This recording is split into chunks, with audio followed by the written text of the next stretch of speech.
for boring.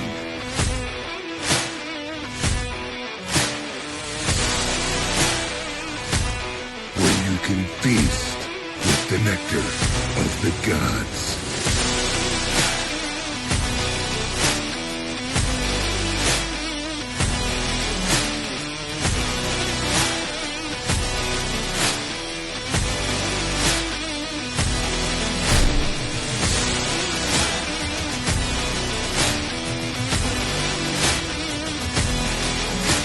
You'll always have a seat at Norse Hall.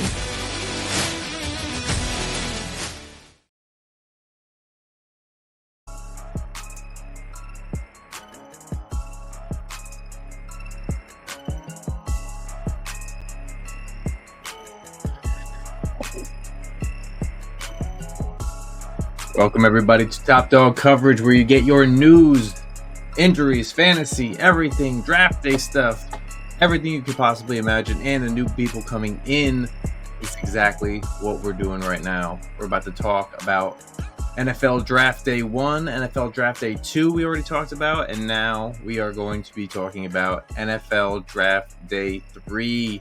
C-Dub, how you feeling about Day 3? Feeling good, man. I think all the work and preparation, it comes down to this final 4 rounds. It's going to be exciting to talk about some of these young men whose life changed and got that phone call. But it doesn't mean that you can't become a great athlete or a great NFL player just because you didn't get drafted. So a lot of stories still unwritten. Yeah, 100%. And first of all, if you guys are new to the channel, make sure you subscribe to the channel, hit the like button. Anybody on Spotify, Apple, make sure you swipe up, leave us a comment, hit those star buttons. We're going to hit you with 10 times more information this coming year. We're just getting started. We have so much information to run through. We got a lot of people, a lot of great names behind us that are trying to help us out and push us to where we have to be as a professional media company. Yep. Shout outs to Norse Hall, our sponsor. We took a little bit of the aggression away. That way it's not blaring in everybody's ears. So saving those eardrums out there. Yeah. So we're trying to make sure that you guys can save your eardrums so you have enough time to listen to the next commercial so you can buy your mead and you know where to get your hot sauce. So shout outs to Norse Hall, norse-hall.com. Go visit their website, make an order, get their mead, get their hot sauce, based in West Virginia. But that is not where the draft was taking place. The draft. Nope, that was in Green Bay, Wisconsin. Yes, sir. Green Bay, Wisconsin. And hell of a draft it was. Yeah, a lot of fun. Yeah. So let's dive into it. Let's dive into Day 3, rounds 4 to 7. What do you say? Yeah, let's get it. All right. Here we go. We're gonna go over a couple different things that really hit our mindset. Some things that we saw that we liked. You go over a lot of these people, and I don't care who anybody is. Everybody doesn't know everybody in the draft. And we're not exactly.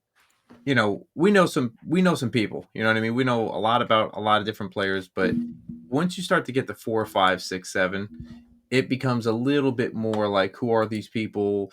What are they going to do on this team? Are they depth people? Are they going to be starters? And it all depends on the position that they're drafting.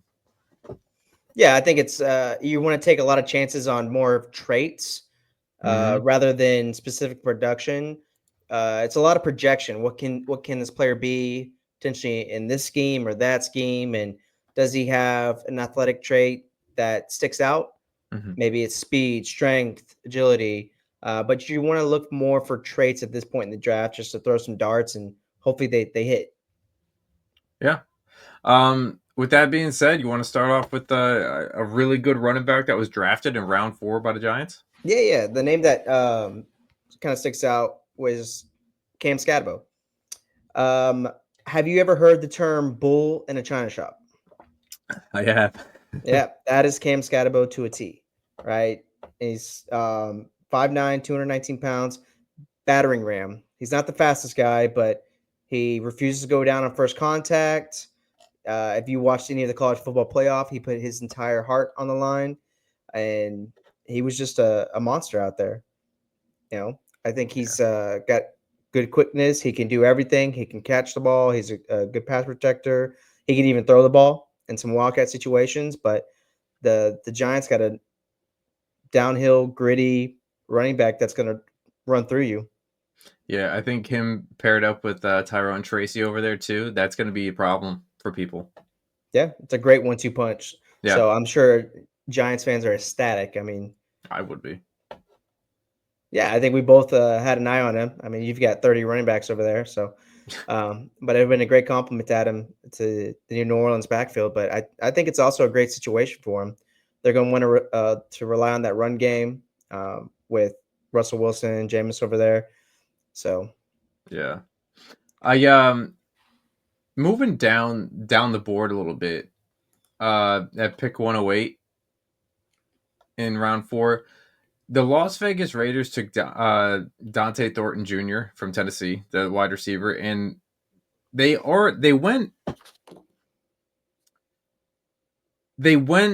Genty, right? And they do need this wide receiver room to be filled up a little bit. You know what I mean? They don't have the depth that they used to. They do now have Geno Smith. You know what I mean? Like, and it's almost, I don't want to say a rebuild in a sense, but it's sort of a rebuild, but a very quick one, because you have a head coach that knows what he's doing with the quarterback that he already knows, and then you have Chip Kelly coming in on the offense, and then you have a really good running back now, right? On top of, now you have to fill in these holes, right? So this kid from Baltimore went to college in Tennessee, and look, it's a 4th-round pick. You don't expect them to do anything too special, but he did run a 4.3 40-yard dash. You know, yeah, this is size and speed, man. I mean, he's what 6'4". He ran the 4.3. Limited route tree over there at Tennessee. I mean, that offense, they just asked him to run 2 or 3 routes, very similar to Jalen Hyatt a couple years yeah, ago. But man, like he's got those tools. Look yeah. what you look for late in the draft. It seems like he has those things where he can run routes to the eye very well. You know what I mean? And he can make catches. On the other hand, he needs help, I guess, selling it, because there are times where he can be caught by the DBs, the corners, or the safeties, and it's not like he's not selling them very well. You know what I mean? So if he gets a really good wide receivers coach, or Pete over there can help him, transform into a beast. I mean, look at the size of him. You know what I'm saying? 6'5", 205, like you were saying, and he runs a 4.3. That's a lot of speed, and that's a truck coming at you. So if he's able to, sharpen up those skills and everything, this could be a number 2 receiver, possibly number 1, if he can learn all these things. So Yeah, it's a developmental guy. You're taking a shot on him to yeah, hope he can, harness all those traits and develop him, yeah. big contributor. I also kind of wanted to talk about the Buffalo Bills jumping again ahead of the Jets. What, the third, fourth time in the draft so far? Dude, they At did it that point? each time. I'm looking at it, and I'm just like, these motherfuckers, man. And they got a big boy out of Kentucky, Deion Walker, man.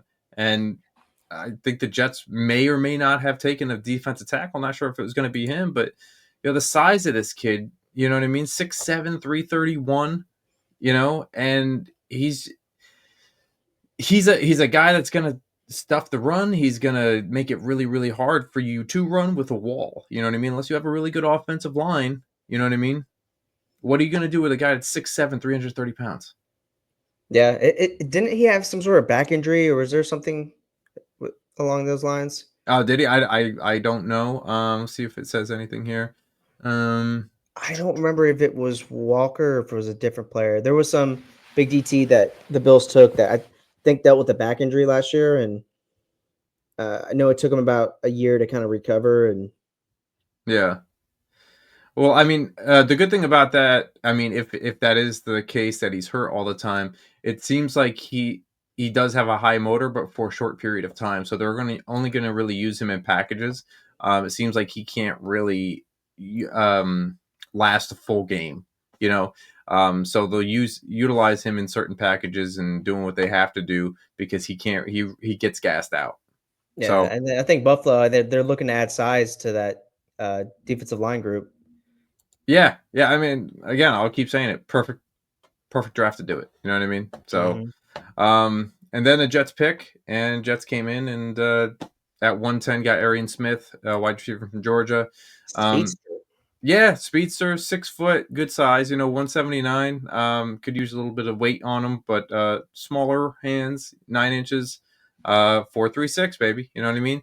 See Hmm. if you can utilize him in or out. And look, he was a college sprinter, and he uses his feet and hands very to quickly elude press.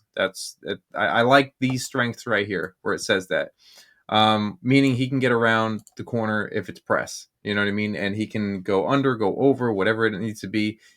That's key right there, because once you get jammed at the line, it's over. Whether it's your first or you're the first or second read,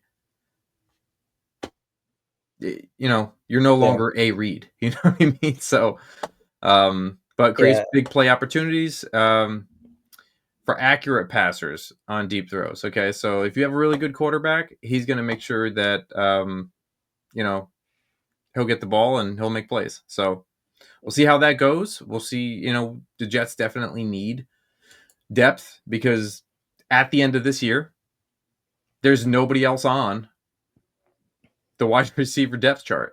Okay, yeah. besides All the contracts are up except for Mr. Wilson, right? Mr. Wilson and Malachi Corley. That's Yep. it. And so we need to start getting people here. So I don't know much about the guy, to be honest. I know some, but at the same time, when I did a little bit of research on him, I liked what I saw, and he's not going to be called on to be the number one, and I think that takes the pressure off. So, Yeah, absolutely. you want to take us through your guy, Mr. Stutzman, that got drafted by the Saints at Yeah, 112? yeah. This was a guy I took in a lot of our mock drafts. Linebacker Danny Stutzman out of Oklahoma. Real kind of throwback type player, 6'3", 233 pounds. Uh, Comes down hills, good in the run game. Look, he doesn't show the athletic traits as much on film, but he ran well. Ran 4.52 at the combine, and it's somebody that's going to bring a lot of intensity, a lot of juice to the room. At Oklahoma, he's one of the leaders on that defense. Uh, what's cool thing, after he got drafted, there was a video going around that he actually gave, I want to say, I think it was like 18K or maybe 50K of his NIL money to a lot of the walk-ons on that program. Oh, wow. But he's got great instincts. He's like I said, a downhill linebacker thumper. He's got the old school collar that he wears. So I think I it's a know that, great, yeah. yeah, great guy to kind of add to that linebacker room. Can learn to be a professional with Pete Werner and Demario Davis. So good. He's got a big upside on that. So It's excited to good. see him in New Orleans. Word, man. I like it. I like it. Both our teams are drafting decent, and Yeah. get to see where all of this goes. But staying in your division at 118, the Atlanta Falcons picked Billy Bowman Jr., Yep. Yep. safety out of Oklahoma. Tell us about him. Yeah. It's another feisty, smaller safety that's kind of reminiscent of the Honey Badger, right? Pretty athletic, ran a 4.42, made some noise at the Senior Bowl, but he's undersized. He's got great instincts, and he's not afraid to come downhill and make a tackle. Yeah. So it's unfortunate the Atlanta Falcons got better, but he adds a lot of juice to that back end, and I think he's going to be able to contribute right away on special teams and fight to get some snaps out on defense. It's always good to have somebody on the special teams, because if you're not willing to, we've seen people come in this, you know, we've seen people come into this league and not be able to play special teams. And when you can't play special teams, you don't want to play one thing. That means you're not versatile and you can only do one thing. And once you fail at doing that one thing, you're a ghost in this league.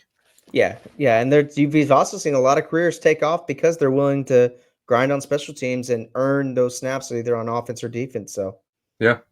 Yeah.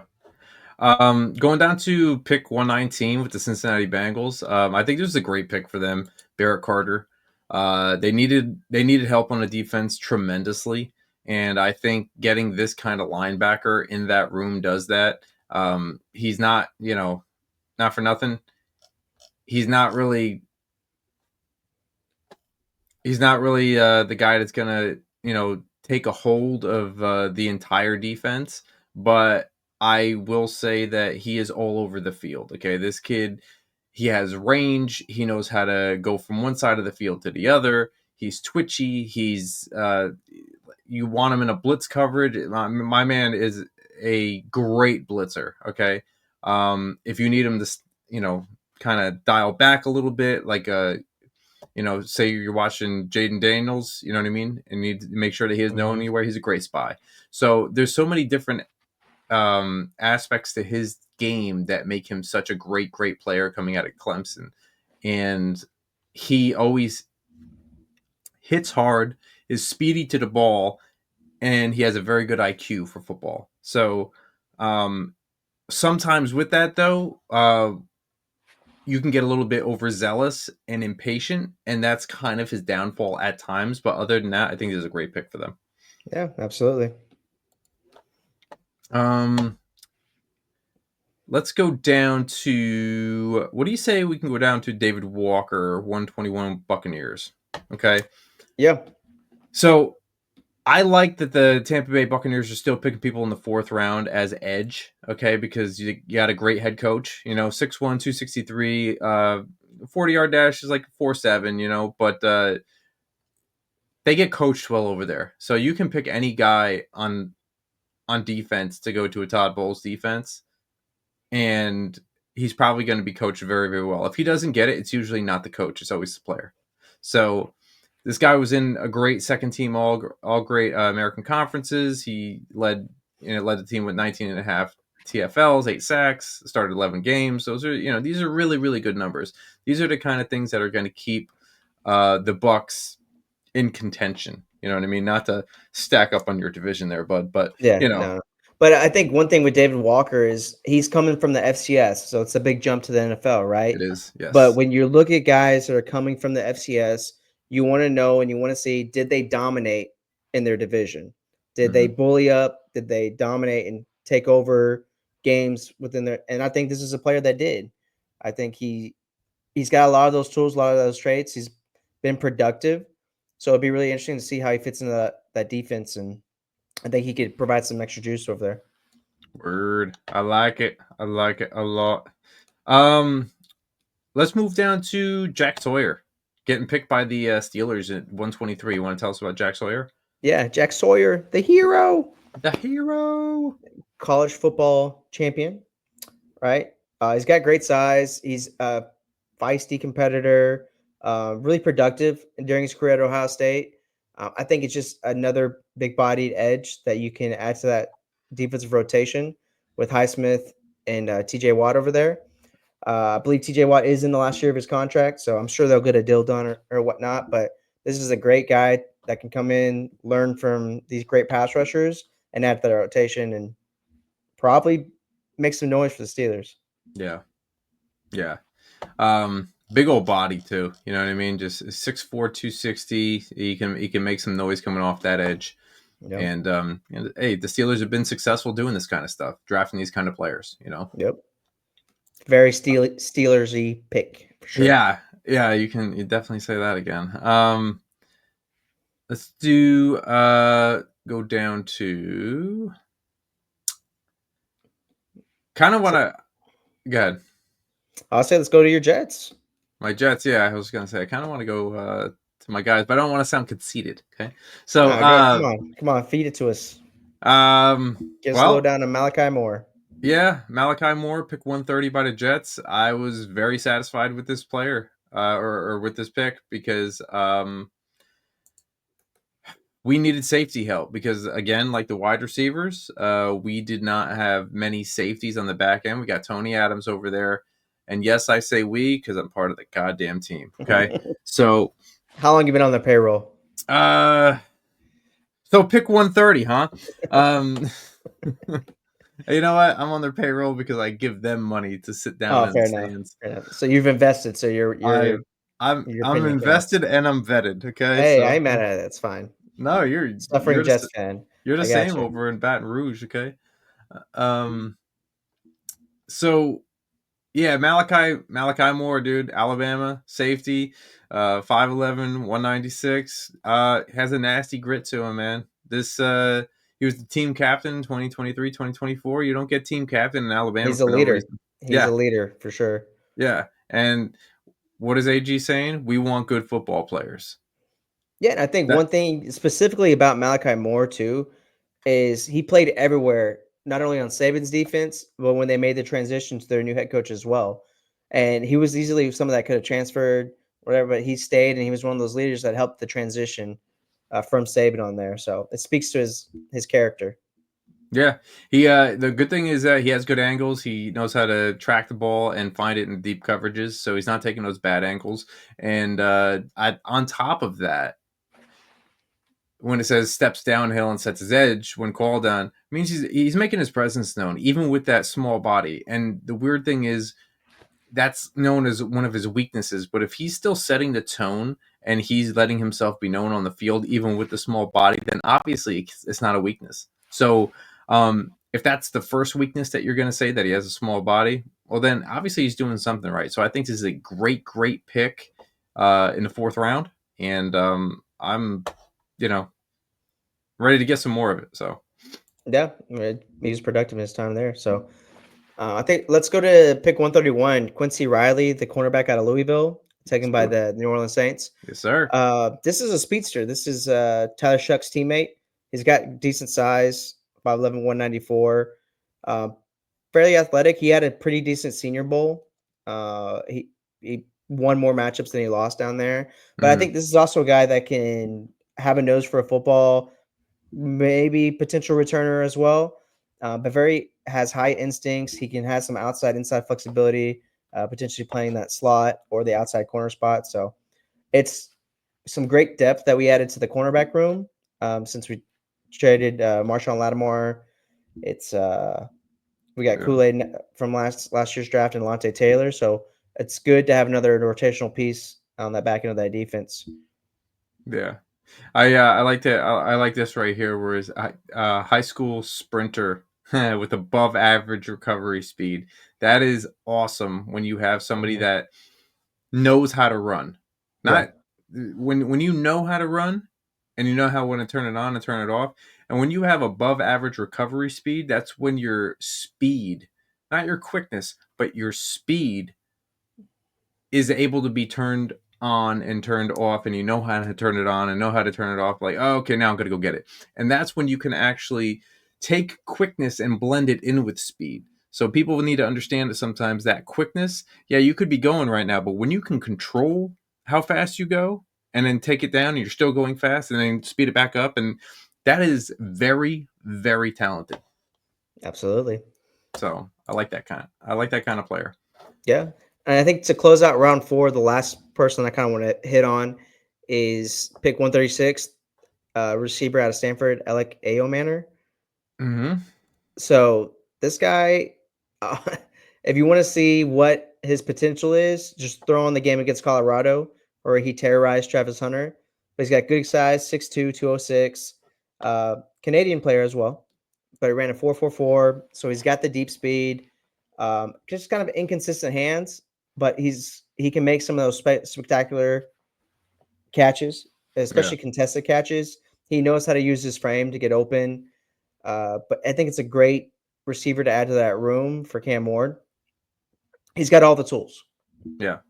Yeah, I think it's good that they're getting the people now, because next year is going to be a great draft with wide receivers, quarterbacks. You know what I mean? And like he can, if he's put in a great spot, maybe he can make a name for himself before next year's draft too. So I think it's a great pick. Yeah, absolutely. I think he's a great developmental guy that I think has the tools to succeed and make a difference in that Tennessee offense. All right. You want to head over to round number 5? Let's go round 5, baby. All right. We're gonna head down. Let's head up to Ohio real quick. For what? Where are we going to Ohio for? Because Something happened? apparently Dylan was drafted over there. Oh wait, I'm sorry. That was round 3 or 4, wasn't it? Or 3? Round 3? That was round 3. Yeah, the Oh, that was lefty. round 3. Okay, because now Shador Sanders, the second quarterback, is being drafted at pick 144.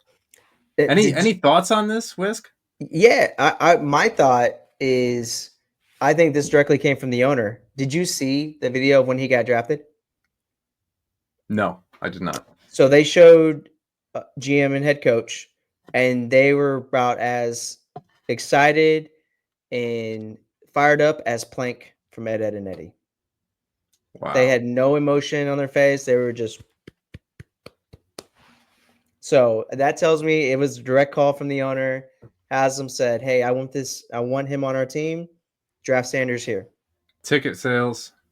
Yeah, ticket sales, jersey sales, whole 9 yards. So I don't know. I don't know. This for me, I don't feel like this is the best spot for him. Stefanski's a great coach. He's built some pretty good offenses. He came from that Viking system. He relies a lot on the run game, play action. But I don't feel like it's the best fit for him. But it does also feel like it's the most Browns move possible. At least they didn't pull a Browns move like Browns usually do very early. Right. But you've taken 2 quarterbacks in the top 5 rounds. I don't know. Look, instead of taking one every year. I work for Washington, so what do we know? Yeah. I hope he succeeds, though. I mean, this was a big spectacle. It was a big dark cloud over the draft. I hope he does well. I hope he can develop, but we'll see. Let's talk about something else that happened with him real quick before we move on. Talk to me. What happened? So apparently, Shador Sanders got a call from the New Orleans Saints, allegedly. And the phone call went as said. This is the general manager from the New Orleans Saints, Mickey Loomis. We're going to take you with one of our next picks, but you're going to have to wait a little bit longer. Click. And this is being filmed. Obviously, everything is being filmed because you got cameras on you and everything. But since this is being filmed, it gets released. It was a prank call from somebody at Ole Miss. Not only was it somebody at Ole Miss, it was Jeff Ulbricht's son. Who does Ulbrich work for currently? The Atlanta Falcons. Okay. So a division rival. Mm-hmm. Their son, one of their coach's sons, called Mr. Sanders, and was just a downright just disgusting move. Like, yeah, I know some people are gonna find it funny, and there's all these memes and everything out there, but this is supposed to be the happiest day of your life. You've worked so hard for this moment to get drafted, and there's too many of these prank call things. It's just absolutely disgusting. I hate it. There needs to be some sort of repercussions because these athletes have worked so hard. They do not deserve to get their joy stolen away like that. It's infuriating. I do not like it. Something needs to change ASAP. Roger needs to do something about this. There needs to be heavy consequences with this. And with my thought process going with this, even at my job, we have videos of cybersecurity. Don't leave this open. Don't leave the computer open. Don't walk away. Sign out. And this kid took a phone number from his father's computer. I believe it's an iPad, but same difference, I guess. Yeah, right. And if you're stealing stuff from your father and using it as a joke to put onto the internet, what makes you think that number didn't go everywhere else? Mm-hmm. I feel bad because he probably just put his father in the worst condition in the NFL to never get a head coaching job again. Yeah. I agree. If you can't take care of your son, how are you going to manage 53 men? Your guess is as good as mine. I do not know. But I'll tell you what I do want to do. I want to move on to something bigger, badder, and more electric. And that's pick 149 with Jaden Blue going to the Cowboys. My Tell me about guy. this dude. Yeah, that's your My guy. guy. I've been raving about this dude since the beginning of the season. Since Texas, unfortunately, their running back, their sophomore running back, CJ Baxter, went down with an injury. But Jaden Blue is absolutely blazing fast. He ran a 4.38 official at the combine when he was dealing with an injury. Ran, I believe it was a 4.26 at his pro day. But he's not going to be an every down back. He's 5'9", a little over 200, but he's got great feet, some of the best hands at running back in this class. He could be a complement to either Javonte or Miles Sanders, whoever ends up being the main back. But he is somebody that can be an explosive playmaker in that Dallas offense. They want to get back to running the ball. They want to be, bring back the 90s where they had those championship runs. This guy is an explosive playmaker, and he will make an impact for the Dallas Cowboys this season. Yeah. He is electrifying. And that is why I use that word. Dude can make some plays, man. He is. Yeah. Maybe he's had a few fumbling issues, but that can be easily coached up. You can't coach the type of speed that he has. No. Moving on to 154 with the Giants, Marcus Bow or Mbow. Everybody wants to say Mbow, but even the Ringer. Shout outs to the Ringer, by the way. Shout outs to the Ringer because they were the ones that said that the M is not pronounced. Is it either them or fantasy footballers that the Mbow is not M is not pronounced. Just Bow. Just Bow. So, but I think this is big. This guy was set to go in like the 4th round-ish, I think, like that or something. But 6'4", 303, good size hands, 10.5. This is something that the Giants have needed is an offensive tackle, whether he plays depth or not. But not a bad player at all. Probably more so of a right tackle, and that's fine. But I feel like he could play. They might even put him inside at guard. I think that was one of the issues that he slid down. He doesn't have a specific position that he's. And that's been one of those things where a lot of these tackles can get pushed into guard from this draft class. Yeah. And nothing wrong with that. You know what I mean? If you're able to play multiple because of injuries, and that's it gives awesome. you a chance to play. It gives you a chance to get on the field, and it gives the team the best option to throw the best 5 out there. Yeah, absolutely. And the thing is, this dude has a lot of force, and he finishes. He goes through the whistle. That's what you want on your team. Okay, you want a guy that's gonna go straight through the whistle. He allows a lot of flexibility through his hips. And he, even if he gets beat a little bit, he has enough of that flexibility to recover and still finish. So I think it's a great pick within the 5th round for the Giants because the Giants have had a problem with getting really good offensive linemen. And for 5th round, I think this is good for them. Yeah, it's a good flyer. I think it's a good spot for them. He can develop. He can be a swing tackle, whatever he needs to be. Yeah, absolutely. Going down to might just have to do it. 157 back in your division. Elijah Roberts, Tampa Bay Buccaneers, SMU. That's one of your guys, baby. 100%. I got to see this guy live a lot. Huge pass rusher, 6'4", 285. Really heavy hands. He was very productive. Not the greatest athlete, but he's athletic enough. And don't fact check this on me, but I believe he did lead the FBS in total pressures with, I believe, over 70 or 80. Monster edge rusher. He's got great size. He's going to do some damage to that Tampa Bay defense. Team captain too. Yep. This guy knows how to. He knows how to get after the quarterback. That's good. That's awesome. Unless you're a Saints fan, that's not so awesome. But yeah. Oh, it looks like he has a really good swim move too. Yeah, he's a really, really good productive player. He only really 1 year of production at SMU. He kind of had some nonchalant years over at Miami. Then he transferred. when Mhm. Lashley came over, but he's gonna make a name for himself. Fair enough. Fair enough. I'm gonna move back down to 162, being conceded and all, and go back down to the Jets with the linebacker position out of Tell us Miami. about the artist. Tell us, Francisco Muigo. Sure, I'll take that. He's probably Samoan.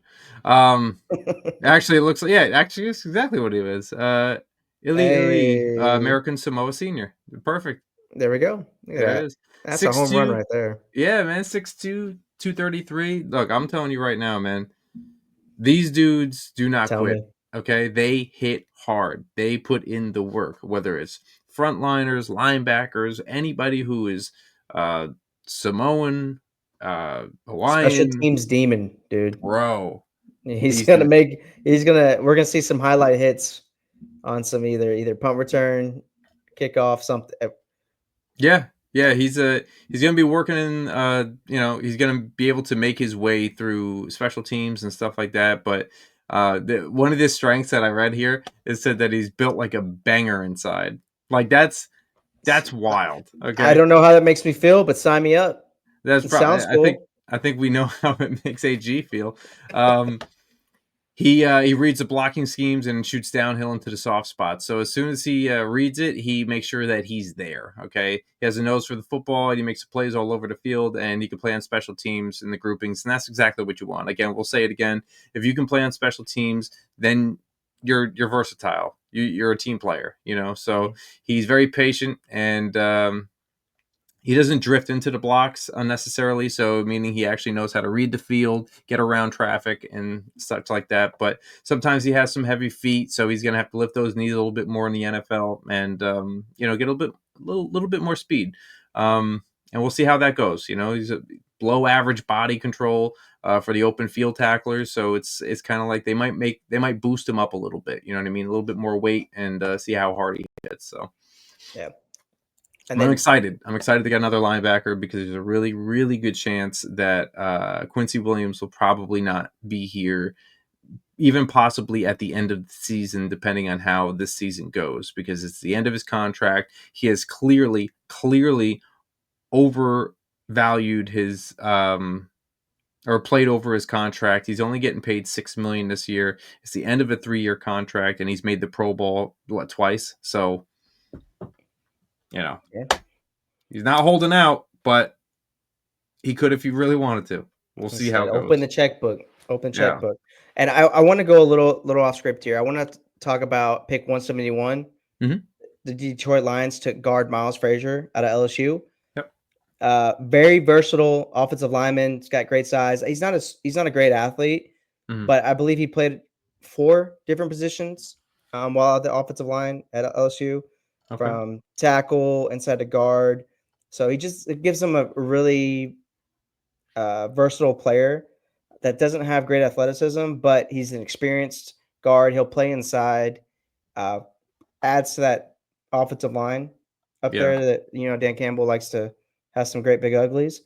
Mhm. So I I think it's a good pick. I like that. I want to go back real quick. We can't no To take back. around to 165 with the Chargers. Aronde Gadsden II out of Syracuse, a tight end. Oh, I the Beauty and really the Beast villain. I really thought, I'm going to be honest with you, I really thought that the Chargers were going to pick a tight end way before this. And I'm not saying that he's a bad pick, but I don't necessarily see how he's going to be the starter right off the bat, Well, I don't think he has to be because they have Conklin. They do. What did he get paid? Like $3 million, something like that over there? It's Right. 1 year deal, but he's a veteran. I don't know much about this tight end other than he's got a kind of a cool name. Right. So this is the thing. I think he's more of a blocker guy, right? So I guess if you're looking for more of a blocker, I guess that is what it is here. I just thought that they would because you know having Conklin, I don't. Do you remember what the contract was over there? It's like 1 year or something. I don't. I'm not. I And don't. that's what I'm saying. I thought that they would have gone tight end a little earlier for somebody a lot longer. Because if you're expecting this guy to be a tight end next year, unless you go to free agency, like a tight end one, I would have figured that you would have gotten somebody a little bit more refined.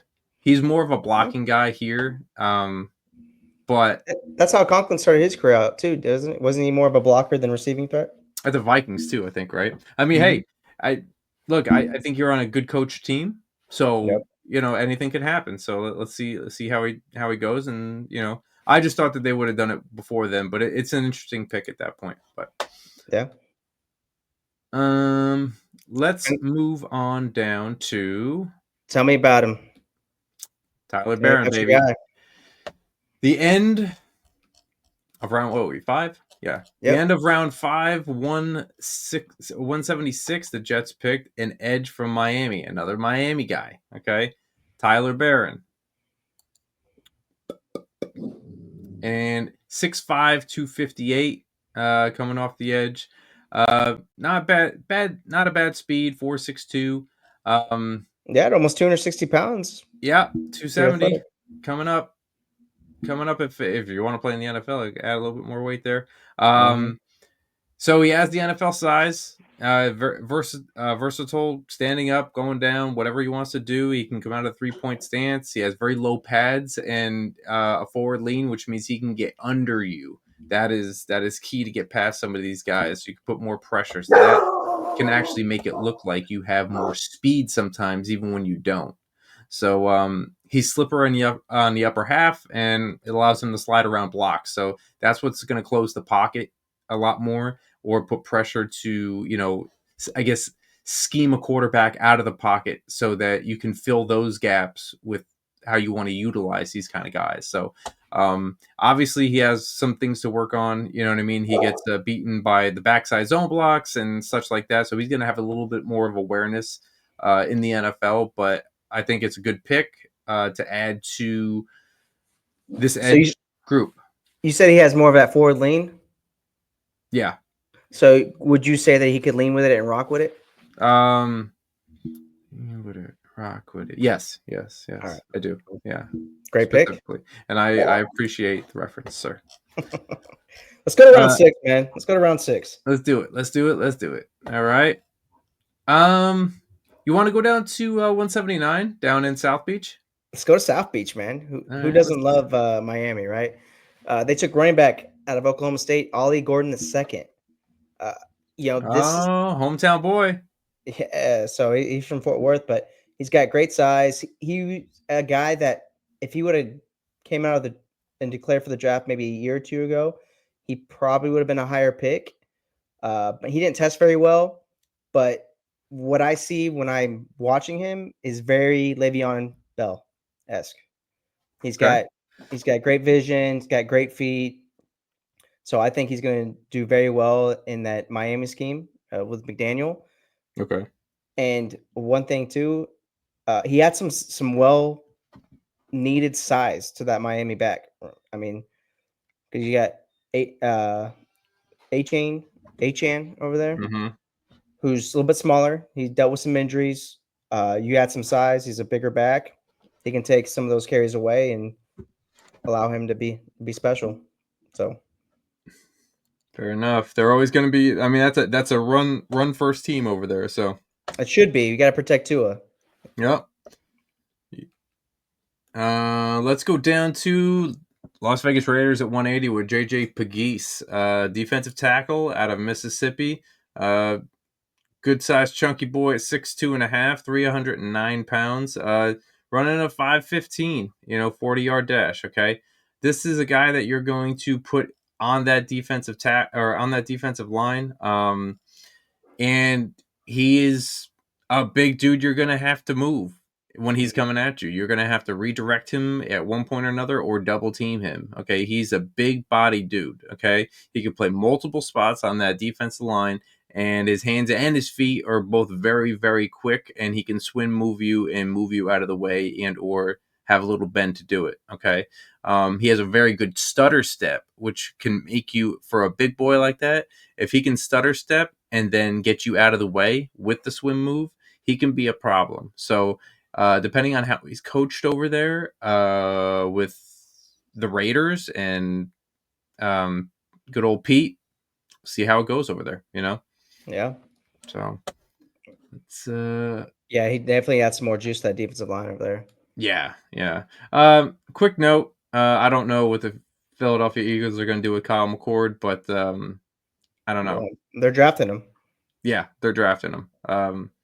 They're just going to take look. They've just been doing defensive tackle and offensive tackle, or offensive guard, or offensive line, or whatever the hell they want to do throughout this whole draft. That's all they're doing right now, and I think it's kind of smart, but it is what it is. They're like, yeah, you know what? We'll sprinkle on a quarterback. Sure, why not? Low cost, 6th round. Well, supposedly that they were looking potentially at taking Sanders at round 5 before they got jumped by the Browns. Wow. That's according to Ian Rappaport. So Ian Rappaport. Okay. yeah, rap sheet, baby. Gotcha. But let's go to pick 184. Let's go back down to New Orleans. Let's go to the boot. They took running back Devin Neal out of Kansas. So 5'11", 213 pounds. Had some more size. Not a great athlete, but from very productive college player. Yeah. He was able to score quite a few touchdowns. He was able to get to the second level very, very quickly. He doesn't have a lot of juice, but he knows how to run behind his blocks. He knows how to find holes. He's got really good vision. Mm-hmm. So he's definitely someone that'll probably earn some touches right off the bat with AK and Clyde Edwards-Helaire down that running back room. Because Kendre Miller is still such an unknown at this point. So this was a very deep running back class. I'm glad they took a running back. Might not have been my flavor of choice, but I think could be a very productive player, and excited to see what he can do in a Kellen Moore offense. Yeah, I like the fact that he, once he gets hit, he fights to get forward. I like that in a running back. So, cool beans. I like it. Let's move down to the Pittsburgh Steelers taking Will Howard, huh? Yeah, right. The very next pick 185. You know what? You can boo him all you want at the combine because that's what we heard. But 6'4", 236 pounds is another Ben Roethlisberger going to Pittsburgh. Okay, I'm not saying this dude is crazy good. Okay, but I don't think he's bad at all. Okay, we'll see how. Yeah, he's athletic enough, man. I think he's got a decent arm. He's got a lot of experience at Kansas State. Transferred to Ohio State, won a championship. And you really saw him turn his play up during the playoff run. Yeah. I think it was very so wrong that he was just getting booed at the combine. It was pretty rough. Yeah. And you know what?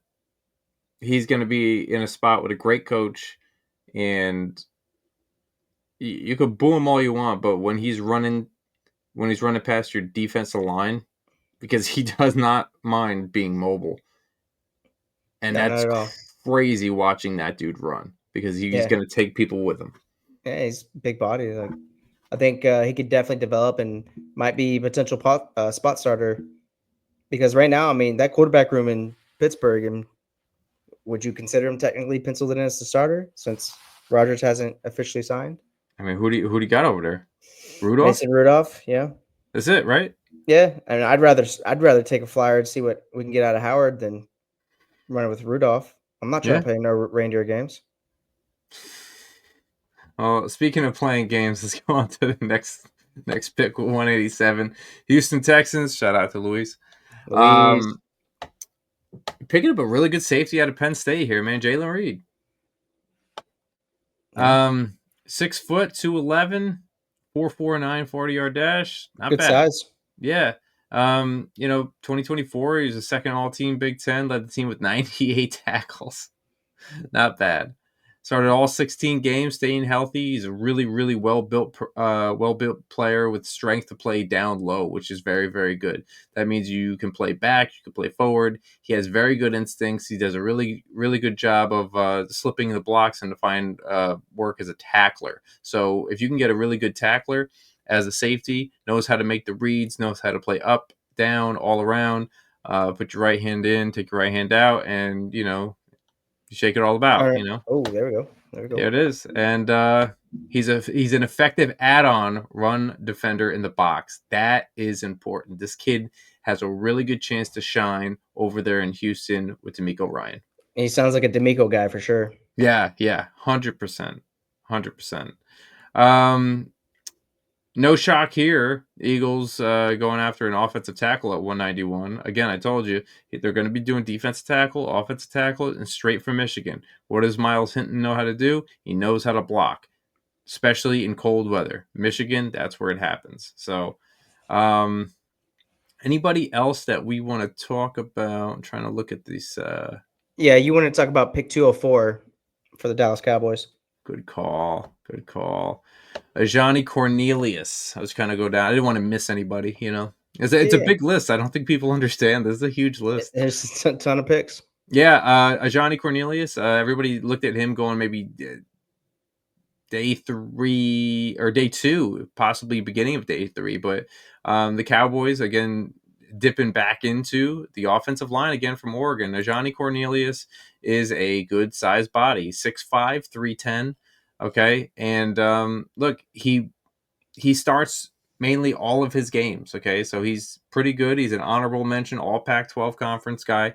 Last year started 14 games at right tackle, then started all games started 14 games at right tackle this year. So obviously he's a guy that you can get late and throw to that right side, and everything is looking good. I mean, he has subpar foot quickness, so it says, but he has big hands, wrist control, which is good because you're going to have a lot of that body weight coming towards you, so you have to know exactly how to hit at the point of attack, and able to set a late anchor if it's needed. Okay, so you roll those hips into an angle block, and that's what you're going to get with him. Okay, so he knows how to run his feet.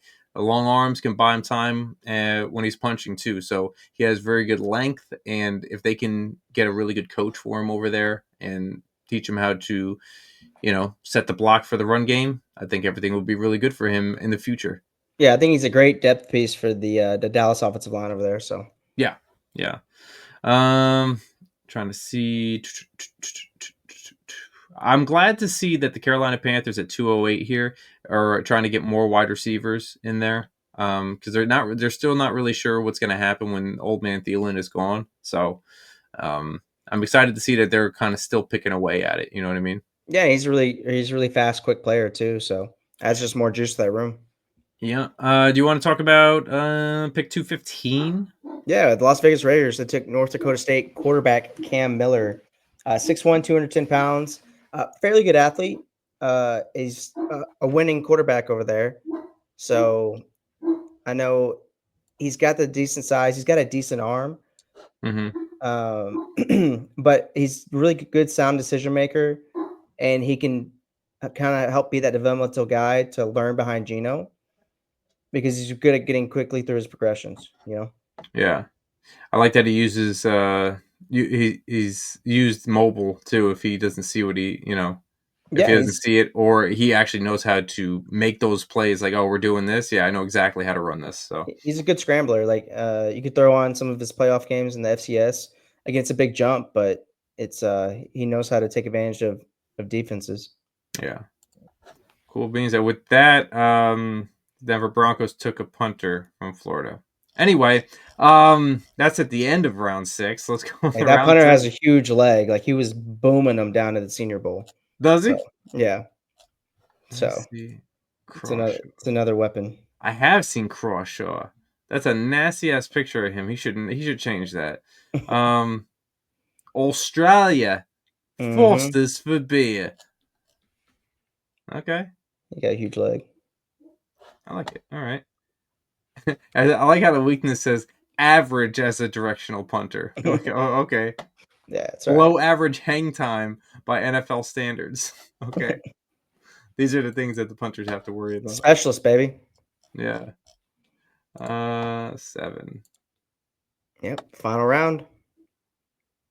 All right, let's take a look at a couple guys. We're gonna slowly go down here. We're gonna look. This is where a lot of people don't understand that, it's hard to understand all of these guys, but I do see a winner at pick 231. You're actually a little too far ahead. The Oh, winner's at 228. my bad. Yeah. Yeah. Kansas City Chiefs took Rashard Smith. Brashard Smith, running back at SMU. Again, another guy you got to see a lot of games with. Fast playmaking running back, converted receiver. So he's got great hands. He will be a dangerous weapon in that Kansas City offense. Another weapon for Andy Reid and Patrick Mahomes over there. Yeah. Very very productive, and he's got some power to him. He's got a little bit smaller guy, but he's a guy that's going to make some noise. Got a lot I'm of really tread excited to left. see him. Oh yeah, he didn't get a ton of touches, but you needed a spark on that SMU offense. It was going through Brashard Smith. Yeah, I think this could be the new Pacheco coming in. I don't think he's a Pacheco. He's not similar to Pacheco. He's more of like the receiving back that was a little bit older that they had. Well, I like the fact that he has, since he was a former wideout, that he could run routes from the slot. He could catch. He Mhm. can, you know what I mean, and then he Yeah, can he's take versatile. off that burst. Absolutely. He's a fast playmaking, versatile. Just I'd say playmaker because he also returned kicks and punts. Yeah. So Even though he's not going to be getting like a heavy workload or anything like that, that's kind of what they've been doing over there in Kansas City anyway. So keep the committee strong. Yep. Yeah, that's a good pick by them, man. That's a very good pick by them. Can we go down to your favorite player in the draft, please? We just did. Quinn Ewers down at South Beach. I know That's Nick. that literally. Yeah, That that's is Nick. That is what our boy Nick looks like. He looks like Quinn Ewers, minus the draft picture of all the heads in the background. Yeah, I of think he had Quinn every Ewers. single animal up on his wall. So I'm sure he's a very talented, skilled hunter because it looks like he didn't have any more wall space. I'm sure there was stuff on the ceiling. Well, that's how I think that was an analogy on the animal inside of him. Oh, fair enough. Could All be. right. And number 1 overall prospect nationally in high school, and that's Mhm. probably where it should stay. So I wasn't very impressed by him at the combine. This is why he went all the way down to the 7th round. If he's coached well, maybe he can do some things, but I don't see him more than a backup in here. If even after Miami, he's not picked up initially when he gets cut. That's my opinion. I think for him to succeed in the NFL, this is the absolute perfect offense for him to do that in. I think you're right. It has to be a run first. It has to be. Mhm. If you're asking him to chuck the ball, he's not your guy. Okay. Yeah, he's got to have some quick on target passes, get in a rhythm, let his playmakers make plays. That's what they did at Texas. He got the ball, it blew his hands. Isaiah Bond, Matthew Golden. He's not going to be a deep down the field thrower, but if he can get Mhm. target, throw some slants, be on time, he can make some noise in that offense. So I think he's a good insurance complement to for Tua in that offense because he can process very, very quickly. I mean, he diced up Michigan, Georgia. He just dealt with a lot of injuries, which I think really hurt his arm strength. Mhm. But for him to succeed, I think this is the absolute perfect fit for him. Fair enough, man. I want to take a look over at pick 233 with Chicago Bears with Kyle Manangai, the running back from Rutgers. Yeah, Manangai. So he's not a flashy guy. 5'8", 211 pounds. He ran a 4.6 the combine. So he's not a burner, but he is just a bowling ball. He's productive. He's in the right spot at the right time. He can be a great pass protector. Uh, He's also great in terms of his ball security. I don't think he had a fumble during his time at Rutgers, but he's just limited in terms of his athleticism. Fair enough. I mean, it's a 7th-round pick, you know what I mean? And they're going to be Mhm. wanting to run the ball over there too. So Ben Johnson has solidified that offensive line, and I think they're just getting more weapons that can carry the ball behind it. Yeah. But good pick in the 7th round. I do want to take a look at Tampa Bay's Tez Johnson pick in the 7th round at 235 from Oregon.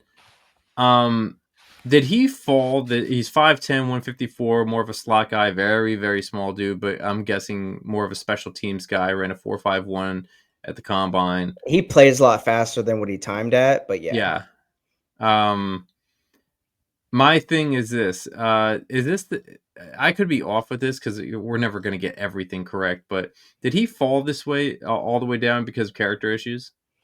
No, he's a great kid. He's actually Bo Nix's brother, adopted brother. Okay. I don't think character concerns. He didn't test well, and not his size. You don't see that 154 pounds. That's smaller than Tank Dell came in at. Yeah. So, and you've seen what Tank Dell. Unfortunately, he's dealt with a ton of injuries. He's not very big. He doesn't have the size to protect himself. Yeah. Unfortunately, so I think he can be a productive player in that Bucks offense. It's one of those. Let's take a flyer on him. I'm kind of surprised that Denver didn't try to take a chance on him, team him Yeah. up with Bo, but I think he Yeah. could definitely maybe be a potential returner, maybe get some snaps in the slot, but Yeah, I'm interested to see how to utilize him. I'm glad that they have. I mean, look, they're just loading up that wide receiver room. You know what I mean? He could probably be a special teams guy if they want to see if they can do something over there. Again, his comparison over here is Tank Dell. You know what I mean? So, but yeah, it was just interesting to see because that's what they've been hitting on is wide receivers and such over there. You know, they got Ibuka over there now, and you know, it seems like they just want war weapons for Baker, and I guess we're gonna see how that goes. Yep.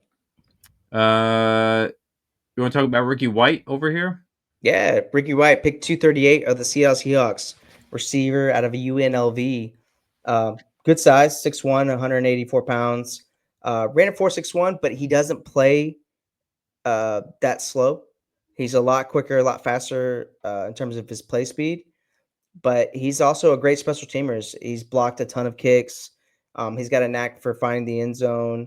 I got to see a couple of UNLV games this year, and he was always open. Their offense does allow them to get open and whatnot, but he's a great, gritty kind of special teams guy that can develop and get some snaps at receiver down the line. Nice. I bet it seems like there's some decent 7th round picks here, man. You know, There's a ton of depth and talent in this class, man. Yeah. All right, let me see. Let's look down here. And Baltimore going after Garrett Dillinger from LSU, the guard, 7th round. You know, they're always going to be looking to, 6'4", 325. It's a solid dude right there. And I think it's really powerful guard, man. Yeah, and you're going to get him in the 7th. They just keep on getting these guys left and right. He's just a stout bully guard, man. He's not 2 years ago athletic. they got 2 years ago they got Voorhees. You know what I mean? Voorhees is supposed to be like a top 10 guy, and Did he tear his ACL when we were at the combine? Yeah, yeah.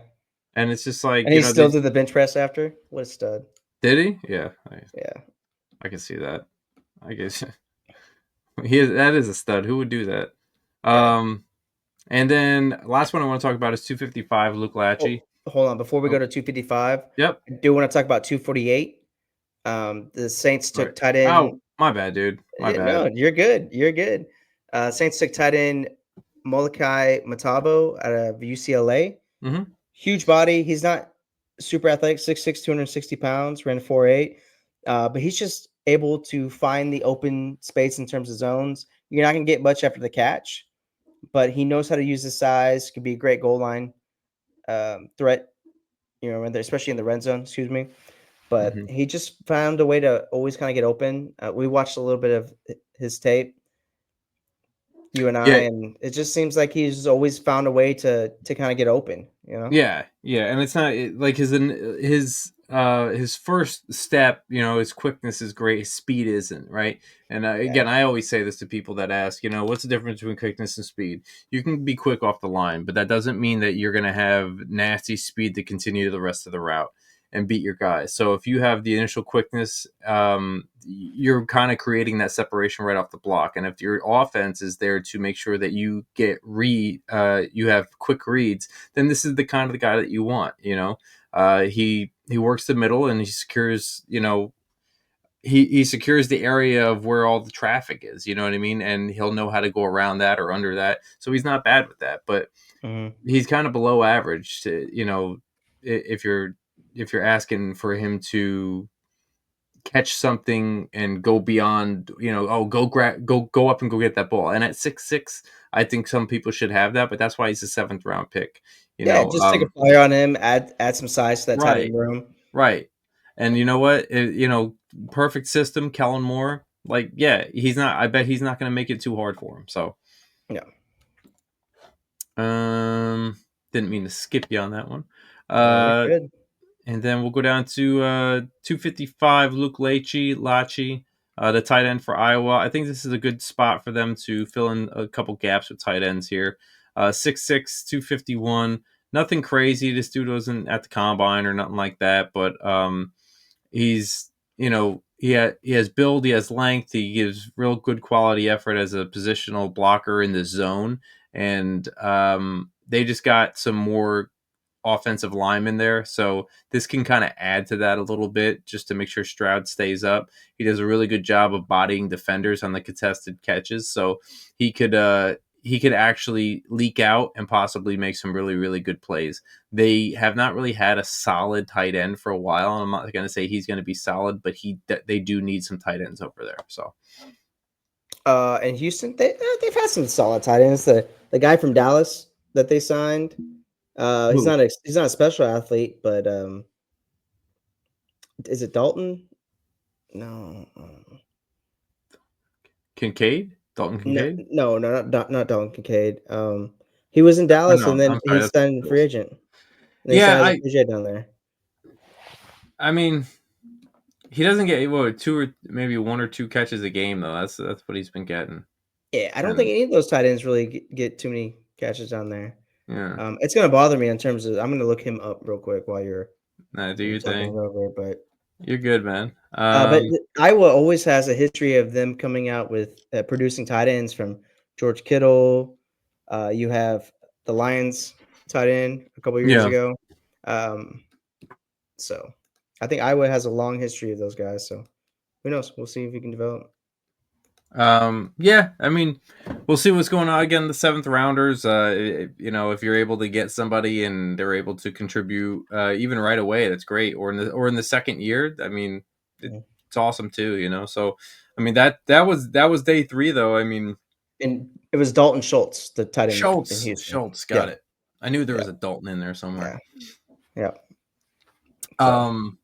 But yeah, I mean, not bad for day 3. I think there were some really good picks. Again, the depth in the offensive tackle and defensive tackle was great. So I guess, it really all depends on, when training camp starts. And, this is the time where we're going to look over a bunch of these teams, maybe division wise, maybe, however. And we're going to go division by division, kind of check out, see what were our grades on their draft. How do we feel about their roster going into the summer before we get to training camp? Because I believe mini camp's 1 to 2 weeks away. It's almost here. And May 14th, the schedule's coming out. So we got, before week 1's here. I may be saying that right now at the end of April, but you already know how fast it gets here, man. Mm-hmm. Right? Yep. And that is the beauty of it, right? Not having to waiting, but not having to wait, right? Like, the faster we can get through the summer and get to it, the better for everyone. But also we'll start getting a head start on 2026.